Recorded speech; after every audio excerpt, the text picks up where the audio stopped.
and then they get shown a quick thing with like stuff about the company, the different attributes of this next API call to, or different attribute types of like specialty solutions, carriers. Hello， 大家，我这个月接到了一个 React 的前端项目，正好就是一个很棒的机会，可以让我学新技能了。虽然前端也有做了好几年了，但其实我只会 Vue 或者纯 HTML 的静态网站，或者是微信小程序。那在美国，其实 React 才是主流的前端框架，如果会的话，业务范围应该会扩大蛮多的。所以我这次就打算现学现用，因为我已经有前端基础了嘛，只是需要学新的框架。我其实不太需要去知道关于 React 的一切，比如说上完整一个课，或者是把文档都看一遍，我只需要弄懂项目里面我需要接触到的技术站就可以了。那这期视频就想跟大家分享一下我是如何在完全不会 React 的情况下独立完成前端的工作的。由于客户那边已经有一位程序员小哥做好了基本框架和接口，在和对方沟通和粗略的浏览一遍代码之后，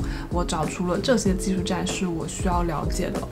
不幸的是，这里没有一样是我会的。在看代码的时候也感觉看得有点吃力，所以在正式开始工作之前，我决定快速看一个 React 的教程，先保证能把代码看懂。这里我看的是一个我关注了很久的博主，他有很多 React 的教程，基本上就是那种在10几20分钟之内带你入门一个概念。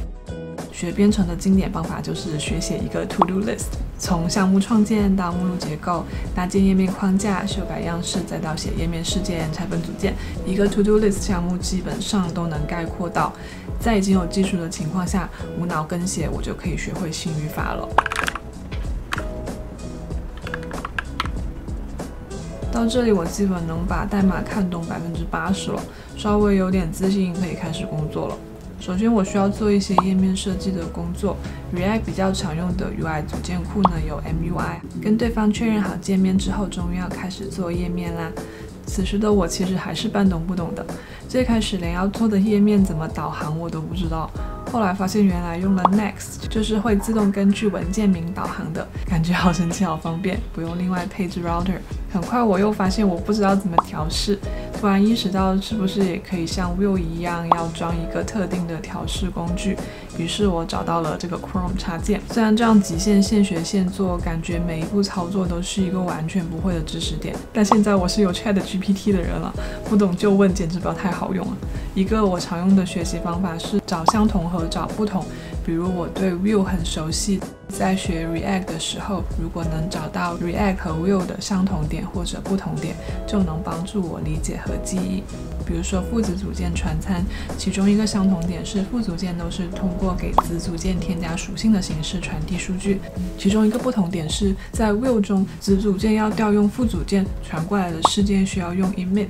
在 React 中是可以直接调的。再比如全局状态管理， Vue 中是用 Vuex， React 中也可以用 Context 和 Hook 达到同样的效果。除了问概念上的东西之外，还可以让 ChatGPT 帮我写一些代码片段。我最喜欢的还是复制一些有问题的代码片段，让 ChatGPT 帮我改 bug。最后项目完成的时候执行一下 build， 确认一下是否能够成功打包，不然部署上线的时候会有问题，比如在本地运行是正常的，打包的时候却报错了，比如现在。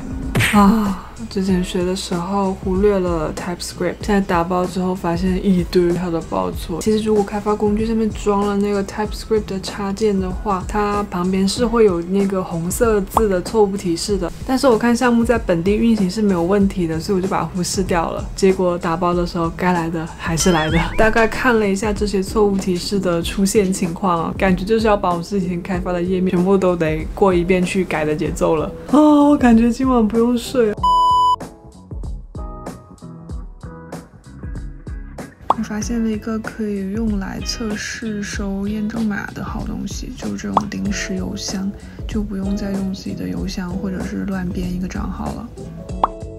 那如果要稍微总结一下的话呢，我这边就不去对比框架了。我觉得前端这些主流框架对比起来其实没有多大意义，都是非常不错的。项目用什么框架呢？主要还是应该取决于它的具体情况、需求、团队或者公司本身的技术，再加上一些我们个人的偏好。那如果你是跟我一样本身就会 Vue 或者是懂一些前端的话，那我个人感觉 Vue 和 React 的区别其实没有说特别的大，尤其是 Vue 现在更新到 Vue 3之后，就其实可以找到很多的共同点的。那他们两个之间最大的区别呢，就是在于语法还有生态上。那在语法上呢 ，Vue 更接近于传统的前端，它写起来是用同样的模板。那 React 用的是 JSX 语法，也就是说，无论它的框架还有逻辑上呢，都是通过 JavaScript 代码的形式去呈现的。那如果是对于刚刚接触前端的超级新手来说，如果你已经掌握了 HTML、CSS 还有 JavaScript 去写静态页面，再去学习 Vue， 它的相似度是更高的。如果你是比较喜欢 JavaScript 的那种感觉的话，那学 React 的话，应该上手也会非常的快。那我这次还有发现的一个不错的自学方法，就是用短的视频教程加 ChatGPT， 非常适合一些已经有一定经验或者基础的人。相比 Google 或者看 Stack Overflow， 问 ChatGPT 效率真的有高很多。不管是当年自学编程的时候，还是说现在，都会有一些很蠢的问题，要么问了可能会被别人喷，要么就根本找不到人问，要么就是少到根本就不值得我去把这个东西发出来解释给别人听，然后获得一个答案。有了 AI 辅助学习的话，基本上就不太需要去依赖大佬来带了。当然，我还是发现有一些问题，就即便是编程上的 ChatGPT， 有时候也会给一些错误的答案，所以还是要动脑的。虽然这意味着我们被 AI 取代的日子可能不远了，但是当下的我们只能说尽量在我们被 AI 完全取代之前，尽可能的去榨干他们来为我们服务。至少对于喜欢自学的我来说呢，新技术是拓展了很多的可能性的。如果你跟我一样也喜欢自学的话，那恭喜我们生活在了一个不错的年代。OK， 那废话到这里哦。如果这期视频点赞过千的话呢，还是可以给大家出一个 React 的学习的 demo 分享出来。那如果你感兴趣，或者你觉得这期视频对你有帮助的话呢，不要忘记3连哦。下次有人再见喽，拜拜。